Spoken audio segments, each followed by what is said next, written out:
Welcome to Sweat Your Assets, a podcast boosted with practical wisdom to help you master your personal and financial growth. I'm Alessandro Baroni, and in today's episode number 11, I share a timeless speech of Charlie Munger at his best. The lecture, given at Harvard University back in 1995, is known as the 25 Cognitive Biases. It covers Munger's mindset on decision-making and analysis. I'm sure you will find these notions extremely valuable, not only in investing, but in any human endeavor. Enjoy. Well, I am very interested in the subject of human misjudgment, and Lord knows I've created a good bit of it. I don't think I've created my full statistical share, and I think that one of the reasons was I tried to do something about this terrible ignorance I left the Harvard Law School with when I saw this patterned irrationality, which was so extreme, and I had no theory or anything to deal with it, but I could see that it was extreme and I could see that it was patterned. I just started to create my own system of psychology, partly by casual reading, but largely from personal experience, and I used that pattern to help me get through life. Fairly late in life, I stumbled into this book, Influence, by a psychologist named Bob Cialdini, who became a super tenured hotshot on a 2,000-person faculty at a very young age. And he wrote this book, which has now sold 300,000 copies, which is remarkable for it's an academic book aimed at a popular audience. And that filled in a lot of holes in my crude system. And when those holes had filled in, I thought I had a system that was a good working tool, and I'd like to share that one with you. And I came here because behavioral economics, how could economics not be behavioral? If it isn't behavioral, what the hell is it? I think it's fairly clear that all reality has to respect all other reality. If you come to inconsistencies, they have to be resolved. And so the idea of if there's anything valid in psychology, economics has to recognize it and vice versa. So I think the people that are working on this fringe between economics and psychology are absolutely right to be there. And I think there's been plenty wrong over the years. Well, let me romp through as much of this list as I have time to get through. 24 standard causes of human misjudgment. First, under recognition of the power of what psychologists call reinforcement and economists call incentives. Well, you can say everybody knows that. Well, I think I've been in the top 5% of my age cohort all my life in understanding the power of incentives, and all my life I've underestimated it. And never a year passes but when I get some surprise that pushes my limit a little farther. So one of my favorite cases about the power of incentives is the Federal Express case, where heart and soul of the integrity of the system is that all the packages have to be shipped rapidly in one central location each night. And the system has no integrity if the whole shift can't be done fast. And Federal Express had one hell of a time getting the thing to work. And they tried moral suasion, they tried everything in the world, and finally somebody got the happy thought that they were paying the night shift by the hour, and that maybe if they paid them by the shift, the system would work better. And lo and behold, that solution worked. Early in the history of Xerox, Joe Wilson, who was then in the government, had to go back to Xerox because he couldn't understand how their better new machine was selling so poorly in relation to their older and inferior machine. Of course, when he got there, he found out that the commission arrangement with the salesman gave a tremendous incentive to the inferior machine. And here at Harvard, in the shadow of B.F. Skinner, there was a man who really was into reinforcement as a powerful thought. And, Skinner has lost his reputation in a lot of places. But if you were to analyze the entire history of experimental science at Harvard, he'd be in the top handful. His experiments were very ingenious. The results were counterintuitive, and they were important. It is not given to experimental science to do better. What gummed up Skinner's reputation is that he developed a case of what I always call man with a hammer syndrome. To the man with a hammer, every problem tends to look pretty much like a nail. And Skinner had one of the more extreme cases in the history of academia, and this syndrome doesn't exempt bright people. It's just a man with a hammer, and Skinner is an extreme example of that. And later, as I go down my list, let's go back and try and figure out why people like Skinner get man with a hammer syndrome. Incidentally, when I was at the Harvard Law School, there was a professor, naturally at Yale, who was derisively discussed at Harvard, and they used to say, "Poor old Blanchard. He thinks declaratory judgments will cure cancer." And that's the way Skinner got. And not only that, he was literary. And he scorned opponents who had any different way of thinking or thought anything else was important. This is not a way to make a lasting reputation if the other people turn out to also be doing something important. My second factor is simple psychological denial. This first really hit me between the eyes when a friend of our family had a super athlete, super student son who flew off a carrier in the North Atlantic and never came back. And his mother, who was a very sane woman, just never believed that he was dead. And of course, if you turn on the television, you find the mothers of the most obvious criminals that man could ever diagnose, and they all think their sons are innocent.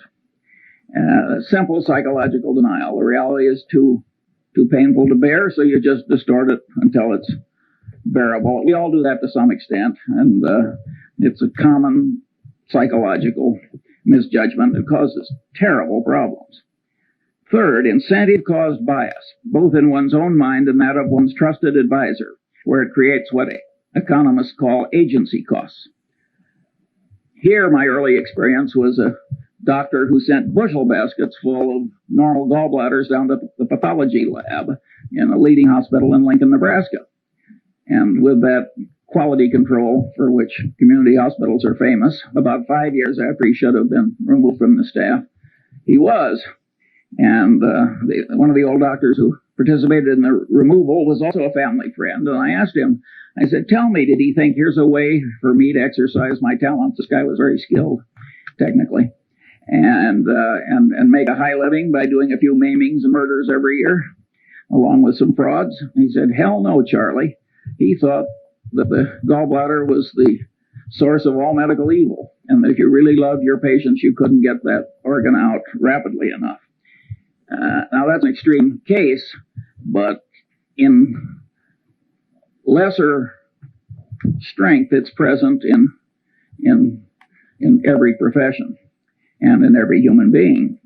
And it causes perfectly terrible behavior. If you take sales presentations of brokers of commercial real estate and businesses, I'm 70 years old. I've never seen one I thought was even within hailing distance of objective truth. And if you want to talk about the power of incentives and the power to rationalize terrible behavior, after the Defense Department had enough experience with cost plus percentage of cost contracts, the reaction of our republic was to make it a crime for the federal government to write one. And not only a crime, but a felony. And by the way, the government's right. But a lot of the way the world is run, including most law firms and a lot of other places, they've still got a cost plus percentage of cost system. And human nature, with its version of what I call incentive-caused bias, causes this terrible abuse. And many of the people who are doing it, you would be glad to have marry into your family compared to what you're otherwise going to get. Now, there are huge implications from the fact that human mind is put together this way. And that is that people who create things like cash registers, which make misbehavior hard, are some of the effective saints of our civilization. And the cash register was a great moral instrument when it was created. And Patterson knew that, by the way. He had a little store, and the people were stealing him blind and never made any money, and people sold him a couple of cash registers, and it went to profit immediately. And, of course, he closed the store and went into the cash register business. And with results which are so this is a huge, important thing. If you read the psychology text, you will find that if they're 1,000 pages long, there's one sentence. Somehow incentive-caused bias has escaped the standard survey course in psychology. Fourth, and this is a superpower in error-causing psychological tendency, bias from consistency and commitment tendency, including the tendency to avoid or promptly resolve cognitive dissonance, includes the self-confirmation tendency of all conclusions, particularly expressed conclusions, and with a special persistence for conclusions that are hard won. But what I'm saying here is that the human mind is a lot like the human egg. And the human egg has a shut-off device. When one sperm gets in, it shuts down so the next one can't get in. The human mind has a big tendency of the same sort. And here again, it doesn't just catch ordinary mortals, it catches the deans of physics. According to Max Planck, the really innovative, important new physics was never really accepted by the old guard. Instead, a new guard came along that was less brain-blocked by its previous conclusions. And if Max Planck's crowd had this consistency and commitment tendency that kept their old conclusions intact in spite of disconfirming evidence, you can imagine what the crowd that you and I are part of behaves like. And of course, if you make a public disclosure of your conclusion, you're pounding it in to your own head. Many of these students that are screaming at us, they aren't convincing us, but they're forming mental chains for themselves, because what they're shouting out, they're pounding in. And I think educational institutions that create a climate where too much of that goes on are, in a fundamental sense, they're irresponsible institutions. It's very important to not put your brain in chains too young by what you shout out. And all these things like painful qualifying and initiation rituals, and all those things pound in your commitments and your ideas. And the Chinese brainwashing system, which was for war prisoners, which was way better than anybody else's, they maneuvered people into making tiny little commitments and declarations, and then they'd slowly build. That worked way better than torture. Sixth, bias from Pavlovian association, misconstruing past correlation as a reliable basis for decision making. I never took a course in psychology or economics either, for that matter, but I did learn about Pavlov in high school biology, and the way they taught it, so the dog salivated when the bell rang. So what? Nobody made the least effort to tie that to the wide world. Well, the truth of the matter is that Pavlovian association is an enormously powerful psychological force in the daily life of all of us. And indeed, in economics, we wouldn't have money without the role of so-called secondary reinforcement, which is a pure psychological phenomenon demonstrated in the laboratory. Practically, I'd say 3/4 of advertising works on pure Pavlov. I mean, think how pure association works. Take Coca-Cola Company, where we're the biggest shareholder. They want to be associated with every wonderful image. Heroics in the Olympics, wonderful music, you name it. They don't want to be associated with presidents' funerals and so forth. When have you seen a Coca-Cola ad? And the association really works. And all these psychological tendencies work largely or entirely on a subconscious level, which makes them very insidious. Then you've got Persian messenger syndrome. The Persians really did kill the messenger who brought the bad news. You think that is dead? I mean, you should have seen Bill Paley in his last 20 years. He didn't hear one damn thing he didn't want to hear. People knew that it was bad for the messenger to bring Bill Paley things he didn't want to hear. Well, that means that the leader gets in a cocoon of unreality. And it's a great big enterprise, and boy, did he make some dumb decisions in the last 20 years. And no, Persian messenger syndrome is alive and well. When I saw some years ago Arco and Exxon arguing over a few hundred millions of ambiguity in their North Slope treaties before a Superior Court judge in Texas, with armies of lawyers and experts on each side. Now, this is a Mad Hatter's Tea Party. Two engineering-style companies can't resolve some ambiguity without spending tens of millions of dollars in some Texas Superior Court. In my opinion, what happens is that nobody wants to bring the bad news to the executives up the line. That here's a few $100 million you thought you had that you don't. And it's much safer to act like the Persian messenger who goes away to hide rather than bring home the news of the battle lost.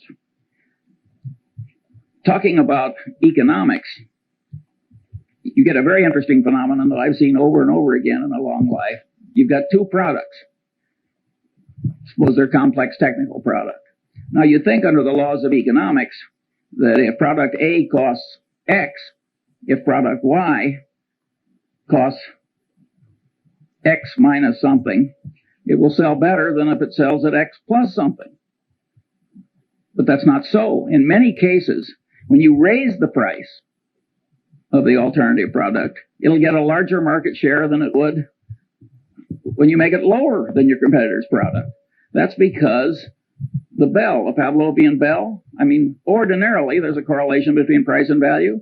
You have an information inefficiency. And so when you raise the price, the sales go up relative to your competitor. That happens again and again and again. It's a pure Pavlovian phenomenon. And you can say, well, the economists have figured this sort of thing out when they started talking about information inefficiencies. But that was fairly late in economics that they found such an obvious thing. And of course, most of them don't ask what causes the information inefficiencies. Well, one of the things that causes it is pure old Pavlov and his dog. Now you've got bias from Skinnerian association, operant conditioning, where you give the dog a reward and pound in the behavior that preceded the dog's getting the award. And of course, Skinner was able to create superstitious pigeons by having rewards come, by accident with certain occurrences. And of course, we all know people who are the human equivalents of superstitious pigeons. That's a very powerful phenomenon. And of course, operant conditioning really works. The people in the center who think that operant conditioning is important are very much right. It's just that Skinner overdid it a little. Where you see in business just perfectly horrible results from psychologically rooted tendencies is in accounting. If you take Westinghouse, which blew $2 or $3 billion pre-tax at least, loaning developers to build hotels and virtually 100% loans. Now you say any idiot knows that there's one thing you don't like, it's a developer, and another you don't like, it's a hotel. And to make 100% loan to a developer who's going to build a hotel. But this guy, he probably was an engineer or something, and he didn't take psychology any more than I did. And he got out there in the hands of these slick salesmen operating under their version of incentive cost bias, where any damn way of getting Westinghouse to do it was considered normal business. And they just blew it. That would never have been possible if the accounting system hadn't been such that for the initial phase of every transaction, it showed wonderful financial results. So people who have loose accounting standards are just inviting perfectly horrible behavior in other people. And it's a sin. It's an absolute sin. If you carried bushel baskets full of money through the ghetto and made it easy to steal, that would be a considerable human sin, because you'd be causing a lot of bad behavior, and the bad behavior would spread. Similarly, an institution that gets sloppy accounting commits a real human sin, and it's also a dumb way to do business, as Westinghouse has so wonderfully proved. Oddly enough, nobody mentions, at least nobody I've seen, what happened with Joe Jett and Kidder Peabody. The truth of the matter is the accounting system was such that by punching a few buttons, the Joe Jetts of the world could show profits, and profits that showed up in things that resulted in rewards and esteem and every other thing that human being. Well, the Joe Jetts are always with us, and they're not really to blame, in my judgment at least. But that bastard who created that foolish accounting system, who, so far as I know, has not been played alive, ought to be. Seventh, bias from reciprocation tendency, including the tendency of one in a role to act as other persons expect. Well, here again, Cialdini does a magnificent job at this, and you're all going to be given a copy of Cialdini's book. And if you have half as much sense as I think you do, you will immediately order copies for all of your children and several of your friends. You will never make a better investment. It is so easy to be a patsy for what he calls the compliance practitioners of this life. And but at any rate, reciprocation tendency is a very, very powerful phenomenon. And Cialdini demonstrated this by running around a campus, and he asked people to take juvenile delinquents to the zoo. And it was a campus, and so 1 in 6 actually agreed to do it. And after he'd accumulated the statistical output, he went around on the same campus and he asked other people, he said, gee, would you devote 2 afternoons a week to taking juvenile delinquents somewhere and suffering greatly yourself to help them? And there he got 100% of the people to say no. But after he'd made the first request, he backed off a little. He said, well, would you at least take them to the zoo 1 afternoon? He raised the compliance rate from 1/3 to 1/2. He got 3 times the success by just going through the little ask for a lot and back off. Now, if the human mind on a subconscious level can be manipulated that way, and you don't know it, well, I always use the phrase, you're like a one-legged man in an ass-kicking contest. You are really giving a lot of quarter to the external world that you can't afford to give. And on this so-called role theory, where you tend to act in the way that other people expect, that's reciprocation, if you think about the way society is organized. And a guy named Zimbardo had people at Stanford divide into 2 pieces. One were the guards and the other were the prisoners. And they started acting out roles as people expected. He had to stop the experiment after about 5 days.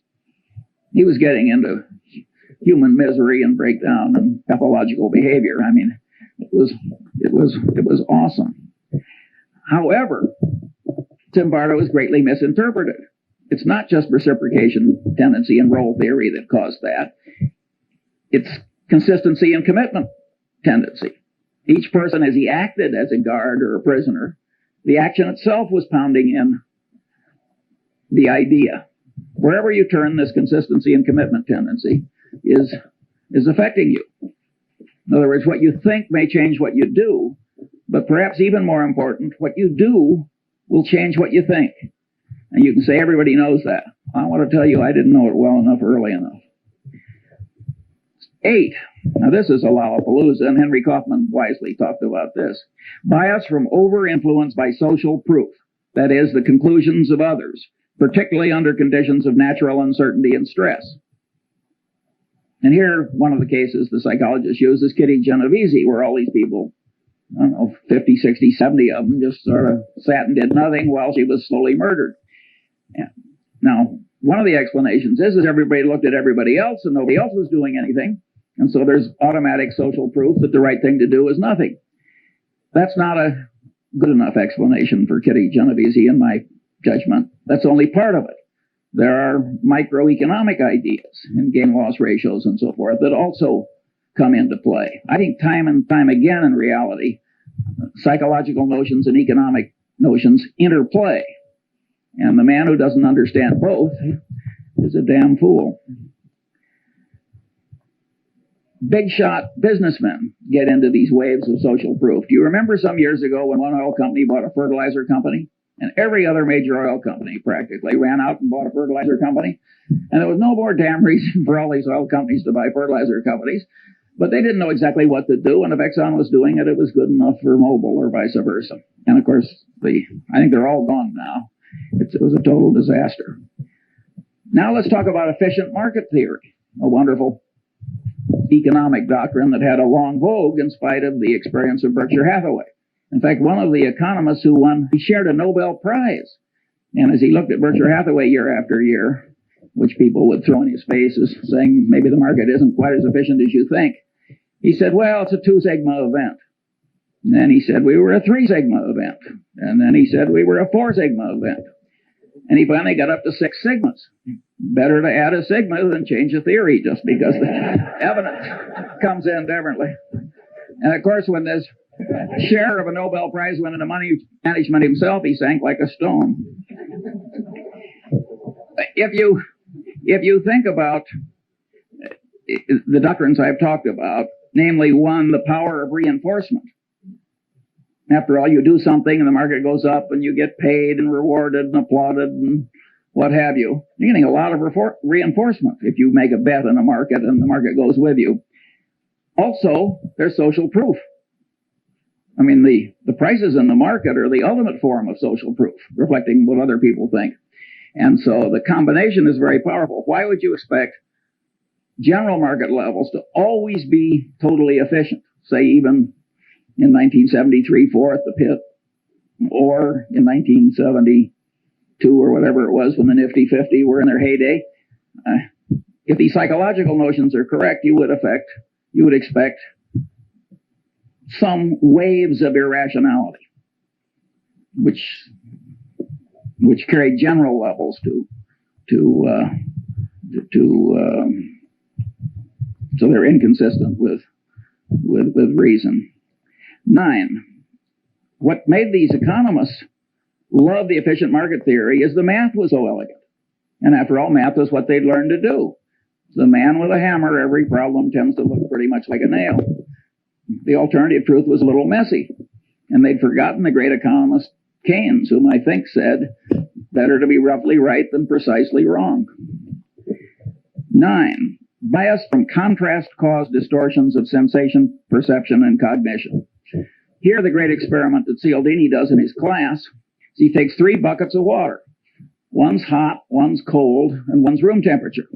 He has the student stick his left hand in the hot water and his right hand in the cold water. Then he has them remove the hands and put them both in the room temperature bucket. And of course, with both hands in the same bucket of water, one seems hot and the other seems cold, because the sensation apparatus of man is over-influenced by contrast. It has no absolute scale. It's got a contrast scale in it. And it's a scale with quantum effects in it, too. It takes a certain percentage change before it's noticed.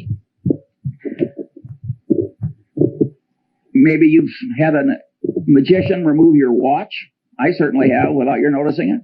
It's the same thing. He's taking advantage of your contrast type troubles in your sensory apparatus. But here the great truth is that cognition mimics sensation, and the cognition manipulators mimic the watch removing magician. In other words, people are manipulating you all day long on this contrast phenomenon. Cialdini cites the case of the real estate broker, and you got the rube that's been transferred into your town. And the first thing you do is you take the rube out to 2 of the most awful overpriced houses you've ever seen. And then you take the rube to some moderately overpriced house, and then you stick them. And it works pretty well, which is why the real estate salesmen do it. And it's always going to work. And the accidents of life can do this to you, and it can ruin your life. In my generation, when women lived at home until they got married, I saw some perfectly terrible marriages made by highly desirable women because they lived in terrible homes. And I've seen some terrible second marriages, which were made because they were slight improvements over an even worse first marriage. And you think you're immune from these things, and you laugh, and I want to tell you, you aren't. And my favorite analogy, I can't vouch for the accuracy of. I have this worthless friend I like to play bridge with, and he's a total intellectual amateur that lives on inherited money. But he told me once something I really enjoyed hearing. He said, Charlie, he says, if you throw a frog into very hot water, the frog will jump out. But if you put the frog in room temperature water and just slowly heat the water up, the frog will die there. Now, I don't know whether that's true about a frog, but it's sure as hell true about many of the businessmen I know. And there again, it is the contrast phenomenon. These are hotshot, high-powered people. I mean, these are not fools. If it comes to you in small pieces, you're likely to miss. So you have to, if you're going to be a person of good judgment, you have to do something about this warp in your head where it's so misled by mere contrast. Bias from over-influence by authority. Well, here the Milgram experiment, as it's caused, I think there have been 1,600 psychological papers written about Milgram. And he had a person posing as an authority figure, trick ordinary people into giving what they had every reason to expect was heavy torture by electric shock to perfectly innocent fellow citizens. And the experiment has been, he was trying to show that why Hitler succeeded and a few other things. So this really caught the fancy of the world. Partly it's so politically correct.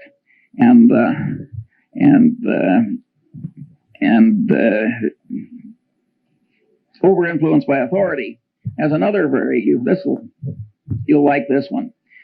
You got a pilot and a co-pilot. The pilot is the authority figure. They don't do this in airplanes, but they've done it in simulators.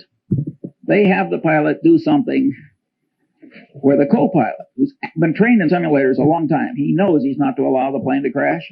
They have the pilot to do something where an idiot co-pilot would know the plane was going to crash, but the pilot's doing it and the co-pilot is sitting there and the pilot is the authority figure. 25% of the time the plane crashes. I mean, this is a very powerful psychological tendency. It's not quite as powerful as some people think, and I'll get to that later. 11, bias from deprival superreaction syndrome, including bias caused by present or threatened scarcity, including threatened removal of something almost possessed but never possessed. Here I took the Munger dog, lovely, harmless dog. The only way to get that dog to bite you was to try and take something out of its mouth after it was already there. And any of you who've tried to do takeaways in labor negotiations will know that the human version of that dog is there in all of us. And I had a predecessor on a little island where I have a house. And his next door neighbor put a little pine tree in that was about 3 feet high. And it turned his 180-degree view of the harbor into 179 3/4. Well, they had a blood feud like the Hatfields and McCoys, and it went on and on and on. And I mean, people are really crazy about minor decrements down. And then if you act on them, you get into reciprocation tendency, because you don't just reciprocate affection, you reciprocate animosity, and the whole thing can escalate. And so huge insanities can come from just subconsciously overweighing the importance of what you're losing or almost getting and not getting. And the extreme business case here was New Coke. Now, Coca-Cola has the most valuable trademark in the world. We're the major shareholder. I mean, I think we understand that trademark. Coke has armies of brilliant engineers, lawyers, psychologists, advertising executives, and so forth. And they had a trademark on a flavor. And they'd spent the better part of 100 years getting people to believe that trademark had all these intangible values too. And people associated it with a flavor. And so they were going to tell people not that it was improved, because you can't improve a flavor. If a flavor is a matter of taste, I mean, you may improve a detergent or something, but telling you're going to make a major change in a flavor. I mean, so they got this huge deprival superreaction syndrome. Pepsi was within weeks of coming out with old Coke in a Pepsi bottle, which would have been the biggest fiasco in modern times. Perfect insanity. And by the way, both Goizueta and Keogh are just wonderful about it. I mean, they just joke. I mean, they don't. Keogh always says, I must have been away on vacation. He participated in every single. He's a wonderful guy. And by the way, Goizueta is a wonderful, smart guy, an engineer. Smart people make these terrible boners. How can you not understand deprival superreaction syndrome? But people do not react symmetrically to loss and gain. Now, maybe a great bridge player like Zeckhauser does, but that's a trained response. Ordinary people, subconsciously affected by their inborn tendencies. Bias from envy, jealousy. Well, envy, jealousy made what, 2 out of the 10 commandments? Those of you who have raised siblings, you know about or tried to run a law firm or investment bank or even a faculty. I've heard Warren say a half a dozen times, it's not greed that drives the world, but envy. Here again, you go through the psychology survey courses, and you go to the index, envy, jealousy, 1,000-page book. It's blank. There's some blind spots in academia, but it's an enormously powerful thing, and it operates to a considerable extent on the subconscious level. And anybody who doesn't understand it is taking on defects he shouldn't have. Bias from chemical dependency. Well, we don't have to talk about that. We've all seen so much of it, but it's interesting how it always causes moral breakdown if there's any need, and it always involves massive denial. So it aggravates what we talked about earlier in the aviator case, the tendency to distort reality so that it's endurable. Bias from misgambling compulsion. Well, here Skinner made the only explanation you'll find in the standard psychology survey course. He, of course, created a variable reinforcement rate for his pigeons and his mice, and he found that would pound in the behavior better than any other reinforcement pattern. And he says, aha, I've explained why gambling is such a powerful, addictive force in a civilization. I think that is, to a very considerable extent, true. But being Skinner, he seemed to think that was the only explanation. But the truth of the matter is that the devisers of these modern machines and techniques know a lot of things that Skinner didn't know. For instance, a lottery. You have a lottery where you get your number by lot, and then somebody draws a number by lot. It gets lousy play. You get a lottery where people get to pick their number. Get big play. Again, it's this consistency and commitment thing. People think that if they have committed to it, it has to be good. And the minute they've picked it themselves, it gets an extra validity. After all, they thought it and they acted on it. And then if you take slot machines, you get bar, lemon. That happens again and again and again. You get all these near misses. Well, that's deprival superreaction syndrome. And boy, do the people who create the machines understand human psychology. And if you got, for the high IQ crowd, they've got poker machines where you make choices. So you can play blackjack, so to speak, with the machine. It's wonderful what we've done with our computers to ruin a civilization. And, but anyway, misgambling compulsion is a very, very powerful and important thing. Look at what's happening to our country. Every Indian reservation, every river town, and look at the people who are ruined by it with the aid of their stockbrokers and others. And again, if you look in the standard textbook of psychology, you'll find practically nothing on it except maybe one sentence talking about Skinner's rats. That is not an adequate coverage of the subject. Bias from liking distortion, including the tendency to especially like oneself, one's own kind, and one's own idea structures, and the tendency to be especially susceptible to being misled by someone liked. Disliking distortion, bias from that. The reciprocal of liking distortion, and the tendency not to learn appropriately from someone disliked. Well, here again, we've got hugely powerful tendencies, and if you look at the wars in part of the Harvard Law School, as we say here, you can see that very brilliant people get into this almost pathological behavior. And these are very, very powerful, basic, subconscious psychological tendencies, or at least partly subconscious. Now let's get back to B.F. Skinner, man with a hammer syndrome revisited. Why is man with the hammer syndrome always present? Well, if you stop to think about it, plenty of caused bias. His professional reputation is all tied up with what he knows. He likes himself and he likes his own ideas. And And he's expressed them to other people, consistency and commitment, tendency. I mean, you got 4 or 5 of these elementary psychological tendencies combining to create this man with a hammer syndrome. And once you realize that you can't really buy your thinking done, partly you can, but largely you can't in this world, you have learned a lesson that's very useful in life.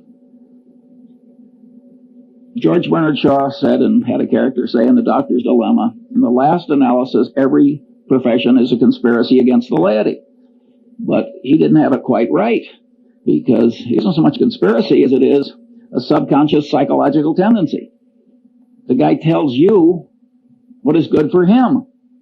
And he doesn't recognize that he's doing anything wrong any more than that doctor did when he was pulling out all those normal gallbladders. And he believes that his own idea structures will cure cancer. And he believes that the demons that he's the guardian against are the biggest demons and the most important ones. And in fact, they may be very small demons compared to the demons that you face. So you're getting your advice in this world from your paid advisor with this huge load of ghastly bias. And woe to you. There are only 2 ways to handle it. You can hire your advisor and then just apply a windage factor, like I used to do when I was a rifle shooter. I just adjust for so many miles an hour of wind. Or you can learn the basic elements of your advisor's trade. You don't have to learn very much, by the way, because you learn just a little, and then you can make him explain why he's right. And those 2 tendencies will take part of the warp out of the thinking you've tried to hire done. By and large, it works terribly. I have never seen a management consultant's report in my long life that didn't end with the following paragraph. What this situation really needs is more management consulting. Never once. I always turn to the last page. Of course, Berkshire Hathaway doesn't hire them, so I only do this on sort of a voyeuristic basis. Sometimes I'm in a nonprofit where some idiot hires one.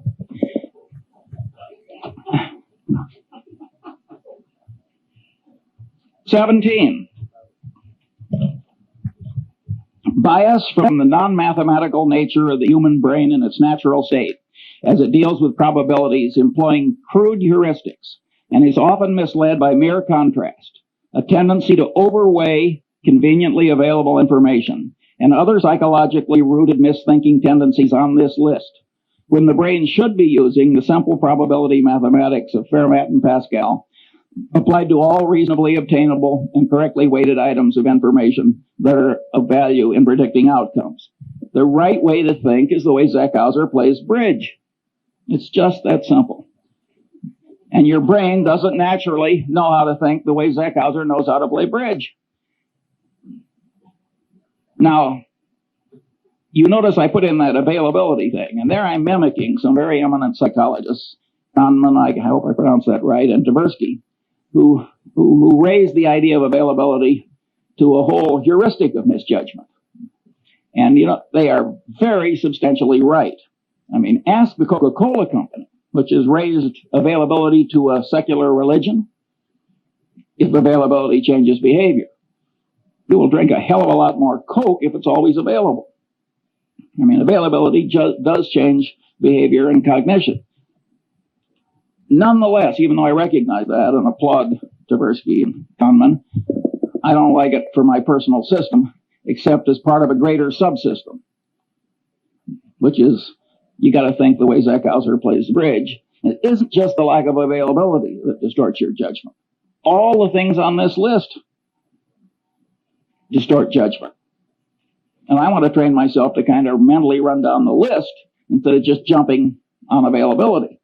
So that's why I state it the way I do. In a sense, these psychological tendencies make things unavailable.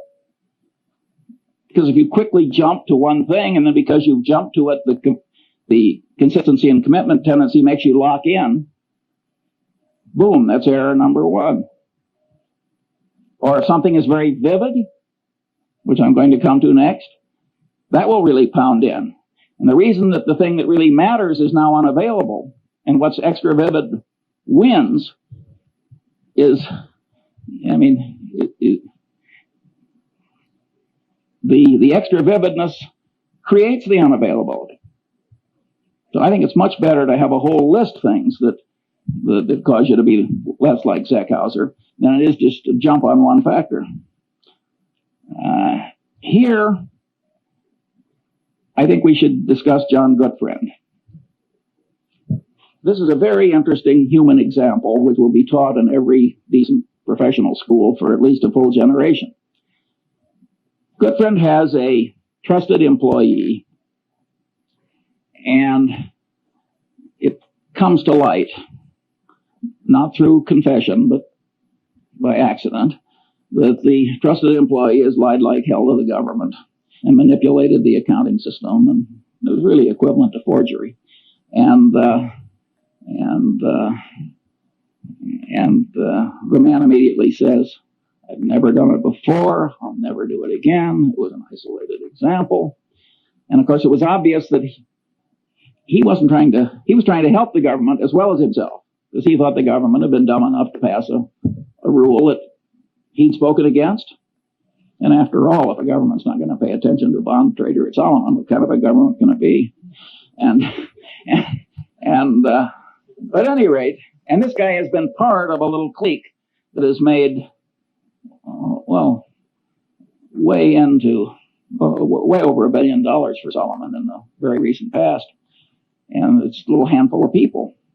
And so there are a lot of psychological forces at work. And you know the guy's wife, and he's right in front of you, and there's human sympathy, and he's sort of asking for your help, which is a form which encourages reciprocation, and there are all these psychological tendencies are working, plus the fact he's part of a group that'll pay a lot of money for you.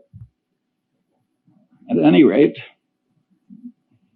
Gutfriend does not cashier the man. And of course, he had done it before, and he did do it again. Well, now you look as though you almost wanted him to do it again. Or God knows what you look like, but it isn't good. And that simple decision destroyed John Gutfriend. And it's so easy to do. Now let's think it through like the bridge player, like Zeckhauser. You find an isolated example of a little old lady in the Seeds Candy Company, one of our subsidiaries, getting into the till. And what does she say? "I never did it before. I'll never do it again. This is going to ruin my life. Please help me." And you know her children and her friends, and she's been around 30 years, and standing behind the candy counter with swollen ankles, and you're an old lady. Isn't that glorious a life? And you're rich and powerful, and there she is. "I never did it before. I'll never do it again." Well, how likely is it that she never did it before? If you're going to catch 10 embezzlements a year, what are the chances that any one of them, applying what Tversky and Kahneman call baseline information, will be somebody who only did it this once?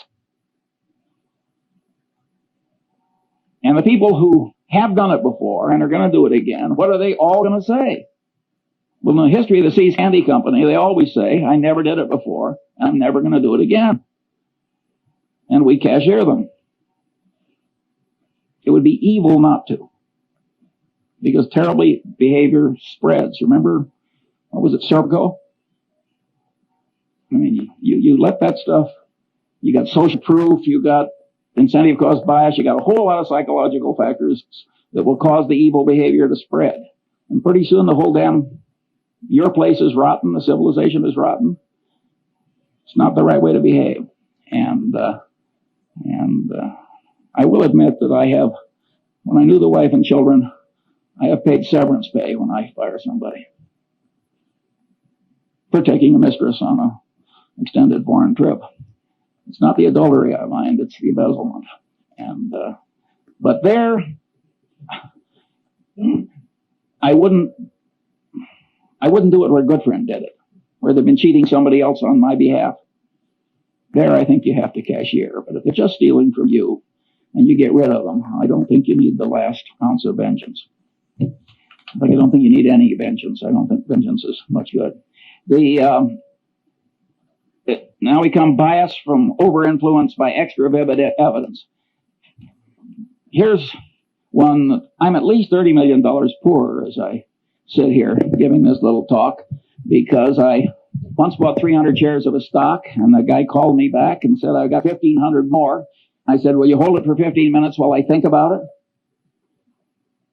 The CEO of this company, I have seen a lot of vivid peculiarities in a long life, but this guy set a world record. I'm talking about the CEO, and I just misweighed it. The truth of the matter is his situation was foolproof. He was soon going to be dead. I turned down the extra 1,500 shares, and that's now cost me $30 million, and that's life in the big city.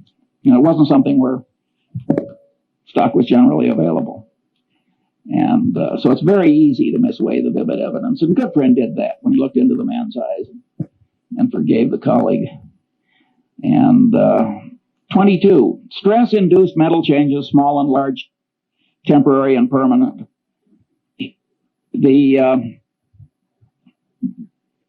I've skipped one. Mental confusion caused by information not arrayed in the mind in theory structures, creating sound generalizations developed in response to the question why. Also misinfluence from information that apparently but not really answers the question why. Also failure to obtain deserved influence caused by not properly explaining why. Well, we all know people who flunk, and they try and memorize, and they try and spout back, and it doesn't work. The brain doesn't work that way. You've got to array facts on theory structures answering the question why. If you don't do that, you cannot handle the world. And now we get to Feuerstein, who was the general counsel of Salomon when Goodfriend made his big error. And Feuerstein knew better. He told Goodfriend, you have to report this as a matter of morality and prudent business judgment. He said, it's probably not illegal. There's probably no legal duty to do it, but you have to do it as a matter of prudent conduct and proper dealing with your main customer. And he said that to Goodfriend on at least 2 or 3 occasions. And he stopped.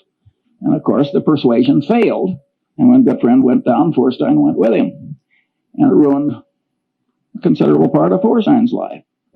Well, Feuerstein was a member of the Harvard Law Review who made an elementary psychological mistake.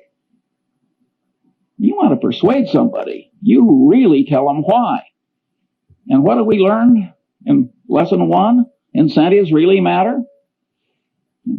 He should have told, and vivid evidence really works. He should have told Goodfriend, you are likely to ruin your life and disgrace your family and lose your money. And is Mosier worth this? I know both men. That would have worked. So Feuerstein flunked elementary psychology, this very sophisticated, brilliant lawyer. But don't you do that. It's not very hard to do, just to remember that why is terribly important. Other normal limitations of sensation, memory, cognition, and knowledge. Well, I don't have time for that. Stress-induced mental changes. Here, my favorite example is the great Pavlov. And he had all these dogs in cages, which had all been conditioned into changed behaviors. And the great Leningrad flood came, and just went right up, and the dog's in a cage. And the dog had as much stress as you can imagine a dog ever having. And the water receded in time to save some of the dogs. And Pavlov noted that they'd had a total reversal of their conditioned personality.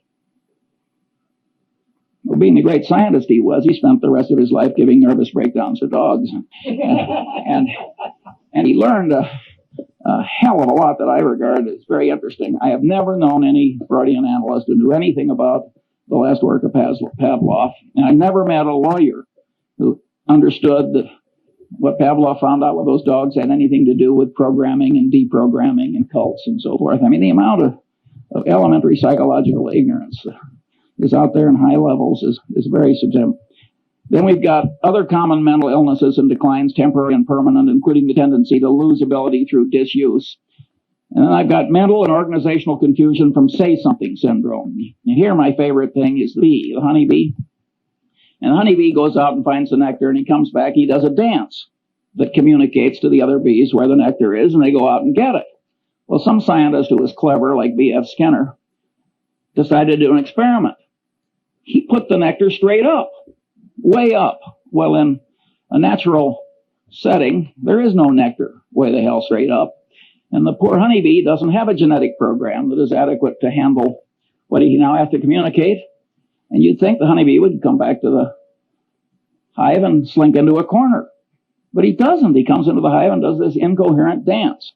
And all my life, I've been dealing with the human equivalent of that honeybee.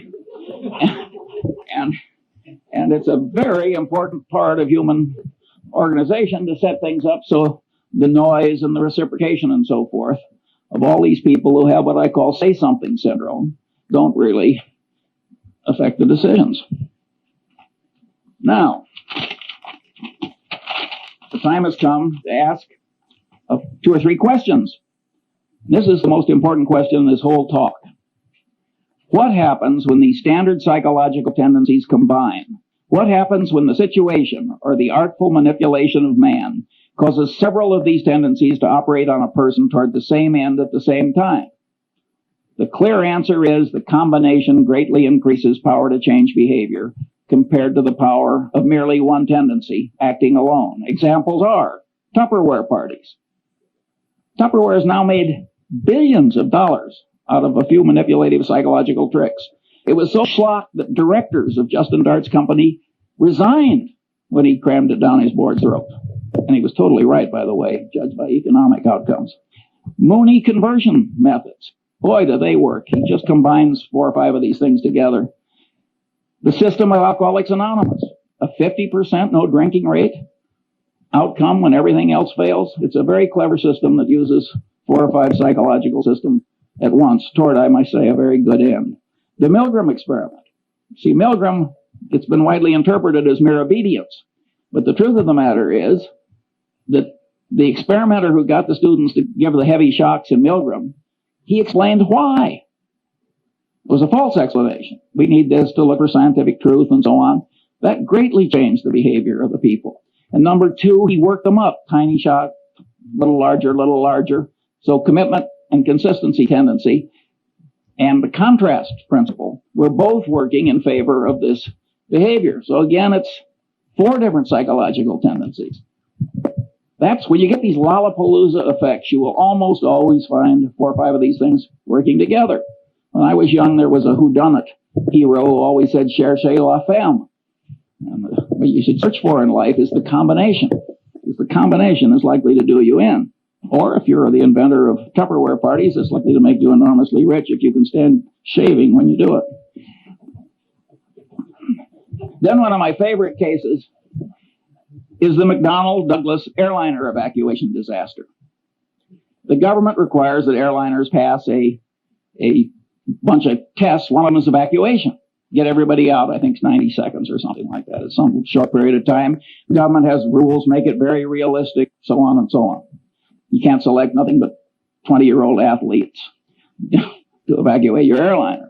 So McDonnell Douglas schedules one of these things in a hangar, and they make the hangar dark, and the concrete floor is 25 feet down, and they got these little rubber chutes, and they got all these old people, and they ring the bell, and they all rush out, and in the morning, when the first test is done, they create, 20 terrible injuries that will go off to hospitals. And of course, they scheduled another one for the afternoon. By the way, they didn't meet the time schedule either, in addition to causing all the injuries. Well, so what do? They do it again in the afternoon. Now they create 20 more injuries and 1 case of a severed spinal column with permanent unfixable paralysis. These are engineers. These are brilliant people. This is thought over through in a big bureaucracy. Again, it's a combination of a tendency. Authorities told you to do it. He told you to make it realistic. You've decided to do it. You've decided to do it twice. Incentive cost bias. If you pass, you save a lot of money. You've got to jump this hurdle before you can sell your new airliner. Again, 3, 4, 5 of these things work together, and it turns human brains into mush. And maybe you think this doesn't happen in picking investments? If so, you're living in a different world than I am. Finally, the open outcry auction. The open outcry auction It's just made to turn the brain into mush. You get social proof, the other guy is bidding, you get reciprocation tendency, you get deprival superreaction syndrome, the thing is going away. I mean, it's just absolutely designed to manipulate people into idiotic behavior. Finally, the institution of the board of directors of a major human American company. Well, the top guy is sitting there. He's an authority figure. He's doing asinine things. You look around the board. Nobody else is objecting. Social proof, it's okay. Reciprocation tendency. He's raising the director's fees every year. He's flying you around in the corporate airplane to look at interesting plants or whatever the hell they do. And you go. And you really get extreme dysfunction as a corrective decision-making body in the typical American board of directors. They only act, again, the power of incentives, they only act when it gets so bad that it starts reflecting, making them look foolish or threatening legal liability to them. That's Munger's rule. I mean, there are occasional things that don't follow Munger's rule, but by and large, the board of directors is a very ineffective corrector if the top guy is a little nuts, which of course frequently happens. The second question, isn't this list of standard psychological tendencies improperly tautological compared with the system of Euclid? That is, aren't there overlaps, and can't some items on the list be derived from combinations of other items? The answer to that is plainly yes. 3, what good is in the practical world is the thought system indicated by the list? Isn't practical benefit prevented because these psychological tendencies are programmed into the human mind by broad evolution, so we can't get rid of them? Broad evolution, I mean the combination of genetic and cultural evolution, but mostly genetic. Well, the answer is the tendencies are partly good, and indeed probably much more good than bad, otherwise they wouldn't be there. By and large, these rules of thumb have worked pretty well for man given his limited mental capacity, and that's why they were programmed in by broad evolution. At any rate, they can't be simply washed out automatically, and they shouldn't be. Nonetheless, the psychological thought system described is very useful in spreading wisdom and good conduct when one understands it and uses it constructively. Here are some examples. Karl Braun's communication practices. He designed oil refineries with spectacular skill and integrity. He had a very simple rule. Remember I said why is important? You got fired in the Braun company. You had to have 5 W's. You had to tell who, what you wanted to do, where, and when, and you had to tell him why. And if you wrote a communication and left out the why, you got fired. Because Braun knew it's complicated building an oil refinery. And it can blow up, all kinds of things happen. And he knew that his communication system worked better if you always told him why. That's a simple discipline, and boy, does it work. 2, the use of simulators in pilot training. Here again, abilities attenuate with disuse. Well, the simulator is God's gift because you can keep them fresh. The system of Alcoholics Anonymous. That's certainly a constructive use of somebody understanding psychological tendencies. I think they just blundered into it, as a matter of fact. So you can regard it as kind of an evolutionary outcome. But just because they blundered into it doesn't mean you can't invent its equivalent when you need it for a good purpose. Clinical training in medical schools. Here's a profoundly correct way of understanding psychology. The standard practice is watch one, do one, teach one. Boy, does that pound in what you want pounded in. Again, the consistency and commitment tendency. And that is a profoundly correct way to teach clinical medicine. The rules of the U.S. Constitutional Convention. Totally secret, no vote until the final vote. Then just one vote on the whole Constitution. Very clever psychological rules. And if they had a different procedure, everybody would have been pushed into a corner by his own pronouncements and his own oratory and his own, and no recorded votes until the last one. And they got it through by a whisker with those wise rules. We wouldn't have had the Constitution if our forefathers hadn't been so psychologically acute. And look at the crowd we got now. 6, the use of Granny's rule. I love this. One of the psychologists who works with the center gets paid a fortune running around America, and he teaches executives to manipulate themselves. Now, Granny's rule is you don't get the ice cream unless you eat your carrots. Well, Granny was a very wise woman. That is a very good system. And so this guy very eminent psychologist. He runs around the country telling executives to organize their day. So they force themselves to do what's unpleasant and important by doing that first and then rewarding themselves with something they really like doing. He is profoundly correct. 7, the Harvard Business School's emphasis on decision trees. When I was young and foolish, I used to laugh at the Harvard Business School. I said, they're teaching 28-year-old people that high school algebra works in real life. We're talking about elementary probability. But later I wised up and I realized that it was very important when they do that, and better late than never. 8, the use of postmortems at Johnson & Johnson.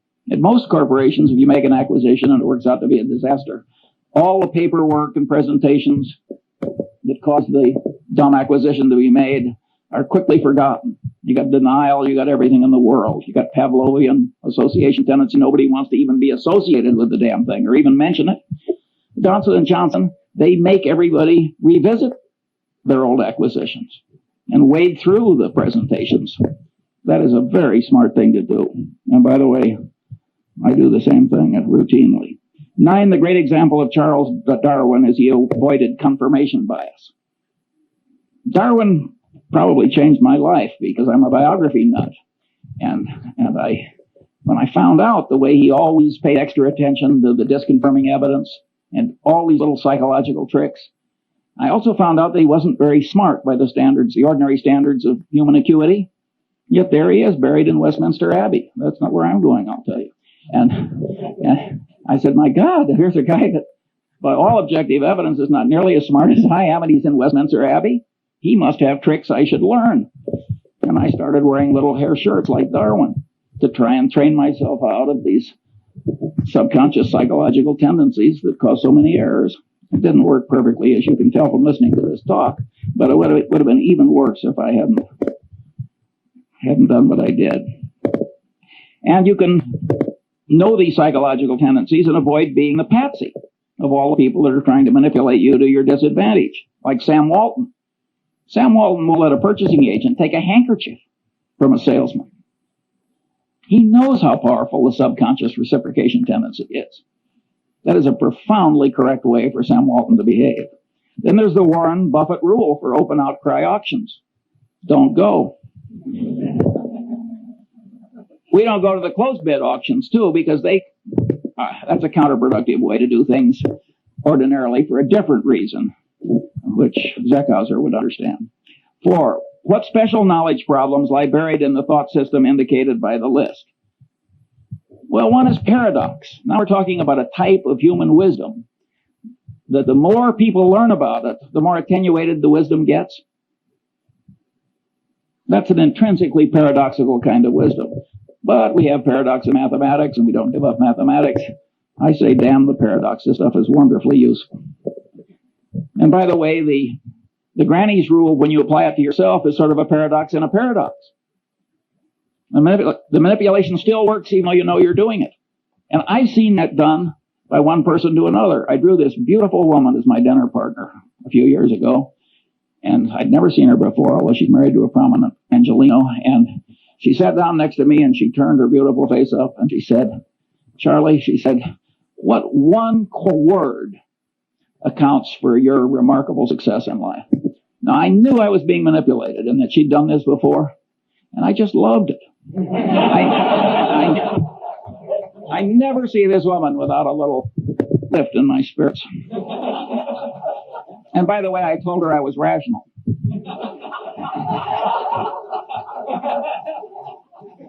You'll have to judge yourself whether that's true. I may be demonstrating some psychological tendency I hadn't planned on demonstrating. How should the best parts of psychology and economics interrelate in an enlightened economist's mind? 2 views. That's the thermodynamics model. You can't derive thermodynamics from Newtonian gravity and laws of mechanics, even though it's a lot of little particles interacting. And here's this wonderful truth that you can sort of develop on your own, which is thermodynamics. And some economists, and I think Milton Friedman is in this group, but I may be wrong on that, sort of like the thermodynamics model. I think Milton Friedman, who has a Nobel Prize, is probably a little wrong on that. I think the thermodynamics analogy is overstrained. I think knowledge from these different soft sciences have to be reconciled to eliminate conflict. After all, there's nothing in thermodynamics that's inconsistent with Newtonian mechanics and gravity. And I think that some of these economic theories are not totally consistent with other knowledge, and they have to be bent. And I think that these behavioral economists are probably the ones that are bending them in a correct direction.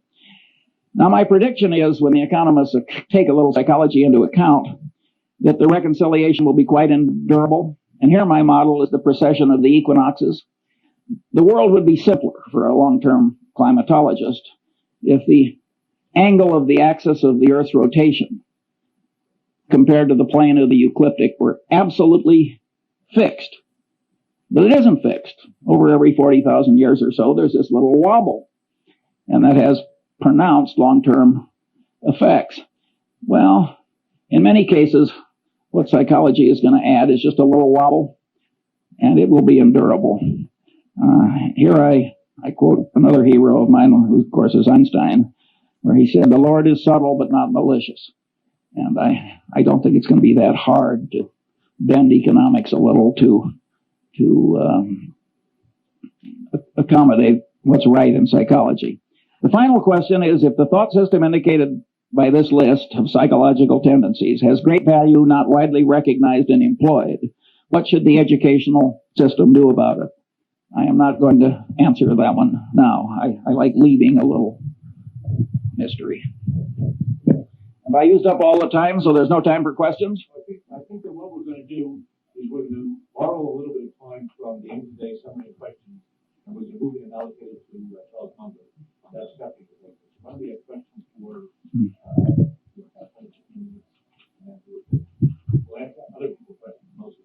By the way, the dean of the Stanford Law School is here today, Paul Brest, and he is trying to create a course at the Stanford Law School that tries to work stuff similar to this into worldly wisdom for lawyers, which I regard as a profoundly good idea, and he wrote an article about it, and you'll be given a copy along with Cialdini's book. Questions? Yeah. Yes, I presume there would be one curious man. And I have it, and I'll put it over there on the table, but don't take more than one because I didn't anticipate such a big crowd. And if we run short, I'm sure the center is up to making other copies. And yeah. Well, let me just ask one question. If I listened to this talk, I might have thought that you were a psychologist. If I had listened to this talk, I might have thought that Charles Munger was a psychology professor operating in a business school. Every once in a while on a micro issue, you told us how you would have dealt with one of these issues, for example, with the unfortunate lady from Seas. But you didn't tell us how these tendencies affected you in what's probably the most important, or one of the most important elements of your success, which was deciding where to invest your money. And I'm wondering if you might relate some of these principles to some of your past decisions that way. Well, of course, an investment decision in the common stock of a company frequently involves a whole lot of factors interacting. Usually, of course, there's one big, simple model. And a lot of those models are microeconomic. And I have a little list of, it wouldn't be nearly 24 of those, but I don't have time for that one. And I don't have too much interest in teaching other people how to get rich. My personal, and that isn't because I fear the competition or anything like that. Warren has always been very open about what he's learned, and I share that ethos. My personal behavior model is Lord Keynes. I wanted to get rich so I could be independent, and so I could do other things like give talks on the intersection of psychology and economics. I didn't want to turn it into a total obsession. Yeah. I was 24. Could you tell us one rule is most important? I would say the one thing that causes the most trouble is when you combine a bunch of these together, you get this Lollapalooza effect. And if you read the psychology textbooks, they don't discuss how these things combine, at least not very much. Do they multiply? Do they add? How does it work? I think it would be just an automatic subject for research, but it doesn't seem to turn the psychology establishment on. I think this is a man from Mars approach to psychology. I just reached in and took what I thought I had to have. That is a different set of incentives from rising in an economic establishment where the reward system, again, the reinforcement, comes from being a truffle hound. That's what Jacob Viner, the great economist, called it, the truffle hound. An animal so bred and trained for one narrow purpose that he wasn't much good at anything else. And that is the reward system in a lot of academic departments. It is not necessarily for the good. It may be fine if you want new drugs or something. You want people stunted in a lot of different directions so they can grow in one narrow direction. But I don't think it's good teaching psychology to the masses. In fact, I think it's terrible. You have now listened to episode 11 of the Sweat Your Asset podcast. I hope you retain great value. Subscribe to the podcast to receive notification on new episode. Until next time, sweat your assets.